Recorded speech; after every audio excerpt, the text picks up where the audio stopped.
ओम शांति। आज हम 5वें अध्याय की ओर बढ़ रहे हैं, जिसमें हम कर्म योगी की सच्ची परिभाषा को समझेंगे। अर्जुन ने कहा, हे श्री कृष्ण, आप कर्मों के त्याग का भी उपदेश देते हो और फिर कर्म करने के लिए भी कहते हो। दोनों में मेरे लिए जो श्रेष्ठ है वह निश्चय पूर्वक कहिए। तो श्री कृष्ण जी ने कहा, इन दोनों में कर्म संन्यास से कर्म श्रेष्ठ है। अर्थात कर्म करते करते चित्त के शुद्ध होने से संन्यास होता है, जो ना तो किसी से द्वेष रखता है और ना किसी बात की इच्छा करता है।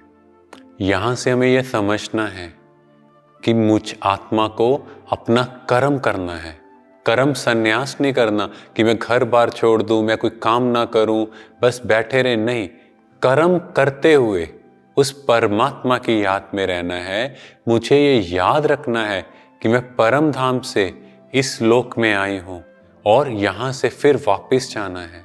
पर इस लोक में ऐसा कर्म करना है जैसे एक एक्टर होता है, वो अपना रोल कैसे प्ले करता है। एक डॉक्टर है, वो अपना रोल कैसा प्ले करता है। तो इस ड्रामा में मुझ आत्मा को अपना रोल बेस्ट प्ले करना है।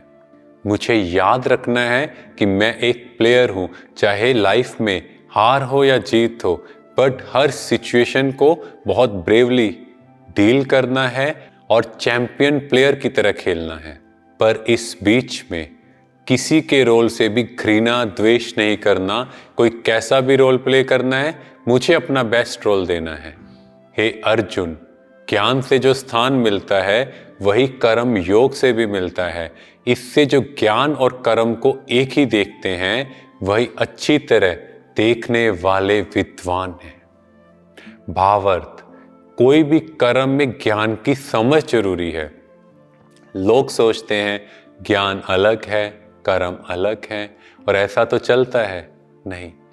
कर्म योगी मीन्स कर्म करते हुए उस परमात्मा की याद हो तो वो कर्म की क्वालिटी श्रेष्ठ होगी। उसकी याद होगी तो उसकी शक्तियां काम करेंगी और वो काम बहुत जल्दी और सहजता से हो जाएगा।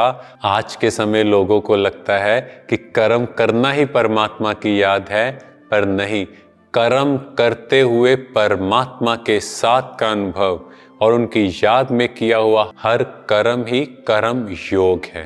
हे अर्जुन, जो कर्म योग से युक्त है अथवा कामना त्याग करके काम करते हैं, जिनका चित्त शुद्ध है, जो इंद्रिय जीत है और जो अपनी आत्मा को संपूर्ण प्राणियों की आत्मा से भिन्न नहीं मानते, तो भी उनमें लिप्त नहीं होते।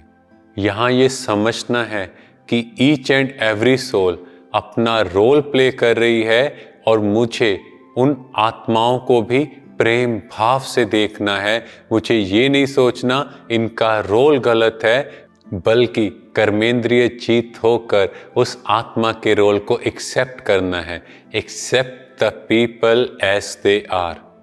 जब हम उन्हें वैसा ही एक्सेप्ट करना शुरू करेंगे तो ऑटोमेटिकली हमारे अंदर से नेगेटिव ग्रज फीलिंग वो ख़त्म होनी शुरू हो जाएगी, जो कि वासुदेव कुटुंबकम की फीलिंग क्रिएट करेगी।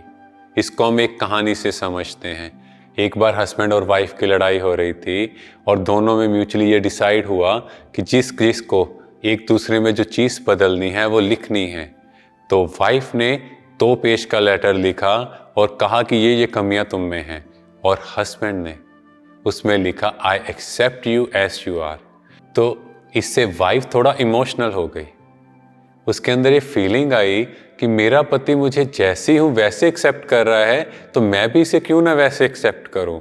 तो इसी तरह अगर हम लाइफ में भी ये एक थंब रूल बना ले, जो आत्मा जैसा रोल प्ले कर रही है उसको एक्सेप्ट करें, तो घर घर स्वर्ग बन जाएगा।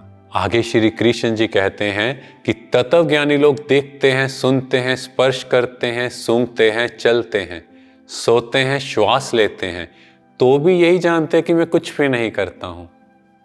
ये समझना जरूरी है कि इन इंद्रियों द्वारा जो भी कार्य हो रहा है, चाहे आप श्वास ले रहे हो, चाहे आप स्मेल कर रहे हो, सो रहे हो, कुछ भी कर रहे हो, कर्म तो हो रहा है। और मैं आत्मा जो कंट्रोलर है इन कर्मेंद्रियों की, और इसमें से हर एक एक्शन का कार्मिक अकाउंट होगा, क्योंकि अगर हम गलत सुनेंगे, देखेंगे और स्पर्श भी गलत होगा तो वो भी तो कार्मिक अकाउंट क्रिएट कर रहा है। प्योर फीलिंग, तो ऐसा स्पर्श वो कार्मिक अकाउंट नहीं क्रिएट करता। पर आजकल देखें तो कैसी गलत गलत एक्टिविटीज हो रही हैं। तो हम सबको समझना है कि मेरी एक एक एक्टिविटी जो मैं इस शरीर द्वारा कर रही हूं, उससे भी कार्मिक अकाउंट क्रिएट हो रहे हैं। ओम शांति।